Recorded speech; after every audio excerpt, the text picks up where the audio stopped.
Hi friends, அஸ்ஸலாமு அலைக்கும். இன்றைக்கி நம்ம கிச்சனில் ரொம்பவே ட்ரெடிஷ்னலான ஒரு ஸ்பெஷலான தாலியானம் ரெசிபி எப்படி வந்து பர்ஃபெக்டாக பண்ணுறது அப்படின்றதான் டீட்டெயிலாக இந்த வீடியோவில் பார்க்க போகிறோம். ரொம்ப பர்ஃபெக்டாக வந்து இதை எப்படி செய்கிறது அப்படின்றத இந்த வீடியோவில் நம்ம பார்க்கலாம். இந்த தாலியானம் வந்து பார்த்திங்கன்னா எல்லா விதமான விசேஷ டைம்லையுமே வந்து எங்கள் வீட்டுங்கள் எல்லாமே செய்வோம். ரொம்ப டேஸ்டியாக இருக்கும், எல்லாருக்குமே வந்து ரொம்ப பிடிக்கும். இது வந்து நம்ம மட்டன் வச்சும் பண்ணுவாங்க. மோஸ்ட் ஆஃப் வந்து மட்டனில் தான் பண்ணுவோம். ஸோ இன்றைக்கி வந்து நம்ம சிக்கனில் எப்படி பண்ணுறதுன்னு பார்க்கலாம். மட்டனில் வந்து பண்ணுற வீடியோ நான் ஏற்கனவே போஸ்ட் பண்ணியிருக்கேன். லிங்க் வந்து நான் டிஸ்கிரிப்ஷன் கொடுக்குறேன், செக் பண்ணி பார்த்துக்கோங்க. ஸோ இதே மெத்தட் தான், மட்டனில் செஞ்சாலுமே நம்மளுக்கு இதே மெத்தடில் தான் இந்த ஆணம் வந்து நம்ம செய்யணும். இன்றைக்கி வந்து 2 கிலோ அளவுக்கு சிக்கன் வச்சு நம்ம இந்த ஆணம் எப்படி ப்ரிப்பேர் பண்ணுறதுன்னு பார்க்கலாம். நீங்கள் வந்து சப்போஸ் 1 கிலோவில் பண்ணுறீங்கன்னா இதில் இருக்கிற மெஷர்மெண்ட் வந்து அப்படியே பாதி அளவாக குறைச்சிட்டு நீங்கள் வந்து 1 கிலோ சிக்கன் வச்சு நீங்கள் செஞ்சுக்கலாம். மட்டனில் செய்கிறீங்கனாலும் இதே அளவுகள் தான் வந்து நம்ம யூஸ் பண்ணணும். நானும் செய்யறதுக்கு ஃபஸ்ட் நம்மளுக்கு சின்ன வெங்காயம் தான் மெயினாக தேவைப்படும், பெரிய வெங்காயம் யூஸ் பண்ணக்கூடாது. அதுக்கு வந்து இன்றைக்கி 400 கிராம் அளவுக்கு சின்ன வெங்காயம் நல்லா இந்த மாதிரி நீளமாக இருக்க மாதிரி கட் பண்ணி எடுத்து வச்சுக்கலாம். கூட பார்த்திங்கன்னா பூண்டு வந்து 2 கைப்பிடி அளவுக்கு எடுத்துக்கணும். 2 கிலோ அப்படின்றதுனால 2 கைப்பிடி அளவுக்கு எடுத்துக்கணும். 1 கிலோவில் செய்கிறீங்கன்னா நீங்கள் 1 கைப்பிடி அளவுக்கு எடுத்துக்கோங்க. பூண்டை உரிச்சிட்டு இந்த மாதிரி எடுத்து வச்சுக்கோங்க. இதுக்கு வந்து நம்மளுக்கு தக்காளி, இஞ்சி இதெல்லாம் வந்து தேவையில்லை. இந்த பூண்டில் வந்துட்டு பார்த்திங்கன்னா 3/4 வாசியை வந்து தனியாக பிரிச்சுட்டு ஒரு 1/4 வாசியை தனியாக பிரித்து எடுத்து வச்சுக்கோங்க. இது ரெண்டுமே வந்து நம்ம தனித்தனியாக நல்லா தட்டிட்டு எடுத்து வச்சுக்கலாம். இந்த 3/4 வாசி பூண்டு இருக்கு இல்லையா, அதையும் வந்து நம்ம நல்லா தட்டிட்டு எடுத்து வச்சுக்கலாம். இப்போ இந்த 1/4 வாசி பூண்டை இந்த மாதிரி தட்டிட்டு இப்போ இது கூட வந்து நம்ம 2 ஸ்பூன் அளவுக்கு இந்த மாதிரி ஒரு பெரிய ஸ்பூன் எடுத்துக்கோங்க. சம்சா ஸ்பூன் இருக்கும் இல்லையா, நம்ம எல்லார் வீட்லேயுமே இருக்கும் இந்த மாதிரி சம்சா ஸ்பூன்னு சொல்லுவோம். அந்த ஸ்பூனில் வந்துட்டு 2 ஸ்பூன் அளவுக்கு மல்லித்தூள், தனி மல்லித்தூள் வந்து யூஸ் பண்ணிக்கணும். அந்த மல்லித்தூளை சேர்த்து இந்த பூண்டில் போட்டு நல்லா மிக்ஸ் பண்ணி இதை அப்படியே தனியாக மூடி வச்சிடலாம். இது வந்து லாஸ்ட்டாக தான் நம்மளுக்கு தேவைப்படும்.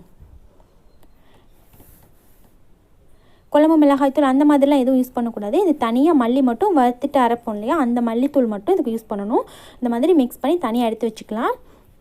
அடுத்தது இதுக்கு வந்து ஒரு கூட்டு மாவுன்னு சொல்லிட்டு ஒரு மாவு ரெடி பண்ணணும். அதுதான் வந்து நம்மளுக்கு குழம்புக்கு வந்து நல்லா திக்கு கொடுக்கும். அதுக்கு வந்து 1 கப் அளவுக்கு அரிசி, சாப்பாடு அரிசி இல்லைனா இட்லி அரிசி, புழுங்கல் அரிசி தான் யூஸ் பண்ணணும். 1 கப் அளவுக்கு அரிசி எடுத்து வச்சுக்கோங்க. அதே கப்பில் வந்து 1/4 கப் அளவுக்கு மிளகுத்தூள் எடுத்து வச்சுக்கலாம்.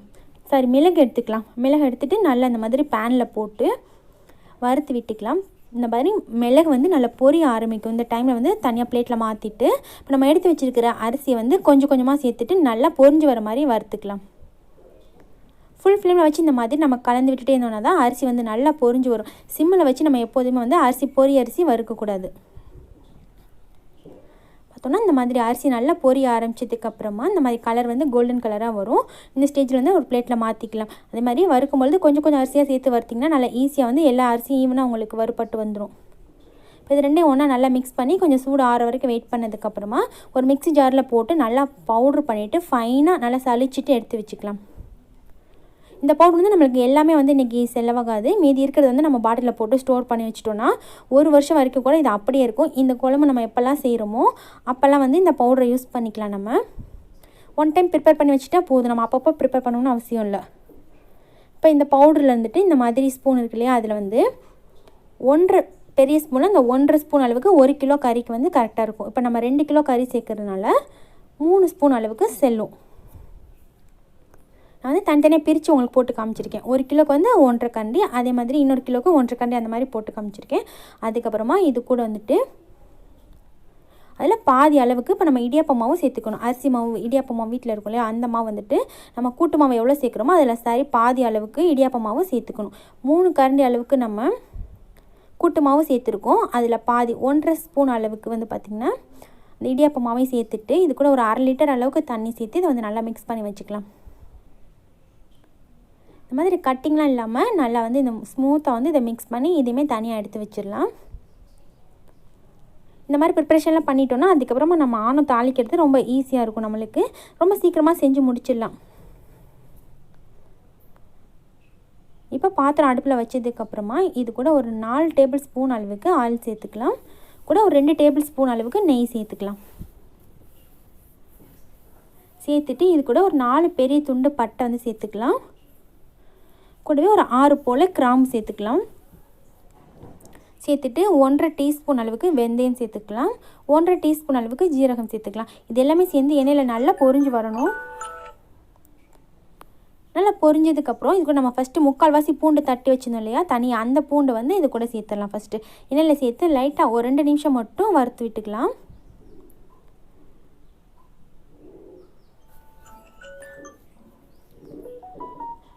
அதுக்கப்புறமா இது கூட நம்ம கட் பண்ணி வச்சுருக்கிற வெங்காயத்துலேருந்து ஒரு 1/4 அளவுக்கு மட்டும் இந்த எண்ணெயில் போட்டு நல்லா வதக்கிக்கலாம். வெங்காயம் வந்து நல்ல கோல்டன் கலர் ஆகணும், அது வரைக்கும் வந்து நல்லா வதக்கிக்கணும். இந்த குழம்புக்கு வாசம் கொடுக்குறதே வந்து இந்த வெங்காயம் வந்து நல்ல கோல்டன் ப்ரௌனாக வரணும், அது வரைக்கும் நல்லா வறுத்து விட்டுக்கலாம். மீதி இருக்கிற 3/4 வெங்காயம் அப்படியே தனியாக இருக்கட்டும்.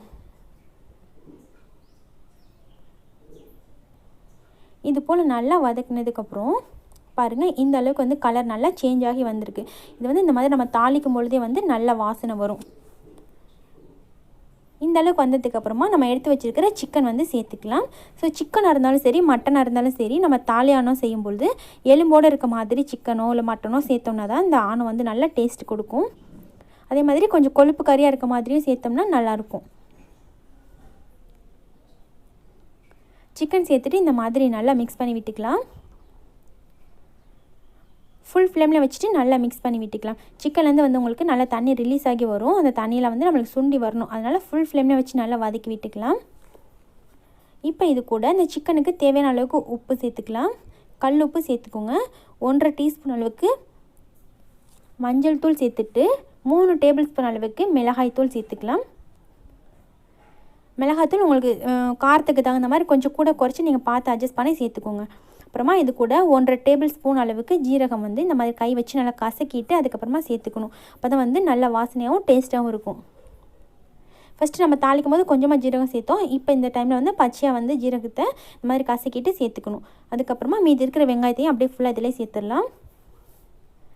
சேர்த்துட்டு இப்போ இதை வந்து நல்லா மிக்ஸ் பண்ணி விட்டுக்கலாம். இதே மாதிரி நல்லா டீட்டெயிலாக நிறையா ரெசிபிஸ் நம்ம சேனலில் அப்லோட் பண்ணியிருக்கோம். சிக்கன், மட்டன் ரெசிபிஸ், அப்புறமா வெஜ் ரெசிபிஸ்லாம் நிறையா இருக்குது. ப்ளேலிஸ்ட்டில் போய் செக் பண்ணி பாருங்கள் ஃப்ரெண்ட்ஸ். இப்போ இது போல் மிக்ஸ் பண்ணிவிட்டு க்ளோஸ் பண்ணி வச்சிடலாம். இதில் வந்து அப்படியே ஒரு 10லேருந்து 15 நிமிஷம் க்ளோஸ் பண்ணி வச்சோன்னா தண்ணி எல்லாமே வந்து நல்லா ரிலீஸ் ஆக ஆரம்பிச்சிடும். இப்போ பார்த்திங்கன்னா தண்ணி வந்து இதில் நல்லா நிறையாவே இருக்கும். இப்போ இந்த தண்ணி எல்லாமே நம்மளுக்கு நல்லா சுண்டி வரணும், அது வரைக்கும் இந்த ஃபுல் ஃப்ளேமில் வச்சுட்டு நல்லா மிக்ஸ் பண்ணி விட்டுடலாம். இதே மெத்தடில் இதே அளவில் நீங்களும் வந்து ட்ரை பண்ணி பாருங்கள். இதில் ஏதாச்சும் டவுட்ஸ் இருந்துச்சு அப்படின்னா நீங்கள் மறக்காமல் கமெண்ட் செக்ஷனில் ஷேர் பண்ணுங்கள், நான் வந்து ரிப்ளை பண்ணுறேன் உங்களுக்கு. இப்போ இந்த தண்ணி எல்லாமே நல்லா சுண்டுனதுக்கப்புறம் பார்த்திங்கன்னா ஓரத்துலலாம் எண்ணெய் இந்த மாதிரி மிதந்து வரும். எண்ணெய் பிரிஞ்சு வர ஆரம்பிச்சதுக்கப்புறமா தான் இது கூட நம்ம தண்ணி ஆட் பண்ணணும். இப்போ இது கூட அந்த ஒரு 2 லிட்டர் அளவுக்கு நம்ம தண்ணி சேர்த்துக்கலாம்.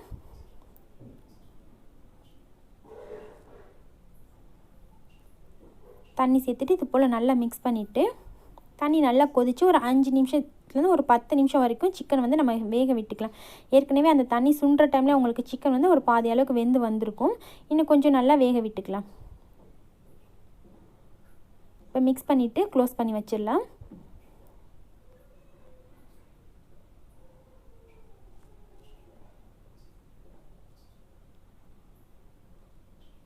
இப்போ நம்ம 10 நிமிஷத்துக்கு அப்புறம் ஓப்பன் பண்ணோம்னா சிக்கன் வெந்துருச்சு அப்படின்னா இங்கே பாருங்கள், இந்த மாதிரி எண்ணெய் வந்து ஃபுல்லாகவே வந்து மிதக்க ஆரம்பிச்சிரும். இந்த மாதிரி எண்ணெய் நல்லா பிரிஞ்சு வந்துருச்சு அப்படின்னா அதுக்கப்புறமா தான் இது கூட நம்ம ரெடி பண்ணி வச்சுருக்க அந்த கூட்டு மாவு வந்து சேர்த்துக்கணும்.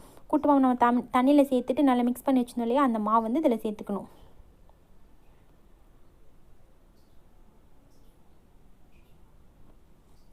இதை சேர்த்ததுக்கு அப்புறமா தான் நம்மளுக்கு வந்து இந்த ஆணத்துக்கு வந்து ஒரு திக்னஸ் வந்து கிடைக்கும். நம்மளுக்கு சேர்த்துட்டு இது போல் நல்லா கொதிக்க விட்டுடலாம்.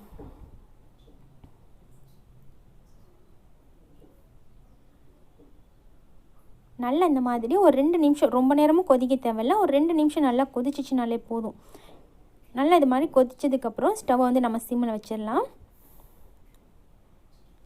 சிம்மில் வச்சுட்டு நம்ம ரெடி பண்ணி வச்சுருந்தோம் இல்லையா, பூண்டும் மல்லித்தூளும் போட்டு மிக்ஸ் பண்ணி அந்த மிக்ஸிங்கை வந்து இதில் லாஸ்ட்டாக தூவணும். அவ்வளோதான். இது தூவினதுக்கப்புறமா ஆணத்தை வந்துட்டு ரொம்ப நேரம் நம்ம கொதிக்க விடக்கூடாது. இது தூவிட்டு உடனே நம்ம ஸ்டவ் ஆஃப் பண்ணிடலாம்.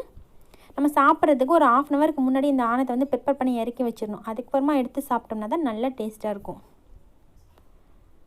போல் இந்த பொடியை ஃபுல்லாக நல்லா தூவிட்டு பாருங்கள், இந்த டைமில் நம்ம ஸ்டவ் ஆஃப் பண்ணிடலாம். இந்த ஆணம் வந்து தாலி ஆணம்னு சொல்லுவாங்க, பொடி தூவி ஆணம் அப்படின்னு சில ஊருங்களில் சொல்லுவாங்க. அப்படியே க்ளோஸ் பண்ணி வச்சுட்டு ஒரு 1/2 ஹவருக்கு அப்புறமா எடுத்து சர்வ் பண்ணோன்னா செம்ம டேஸ்ட்டாக இருக்கும். நம்ம இறக்கி வச்சதை விட இன்னுமே வந்து கொஞ்சம் திக்னஸே உங்களுக்கு ஆணை வந்து நல்லா கொடுக்கும். பாருங்கள், பர்ஃபெக்டான டேஸ்ட்டில் சூப்பரான தாலி ஆனம் ரெடி ஆயிடுச்சு. நீங்கள் மட்டன் வச்சு கூட இதே ஆனத்தை இதே மெத்தடில் வந்து ப்ரிப்பேர் பண்ணுங்கள். ரொம்பவே சூப்பராக இருக்கும். மட்டன் வந்து வேக ஒரு டைம் மட்டும் கொஞ்சம் இன்க்ரீஸ் பண்ணிக்கோங்க. மட்டனை வந்து நல்லா வேக வச்சுக்கோங்க.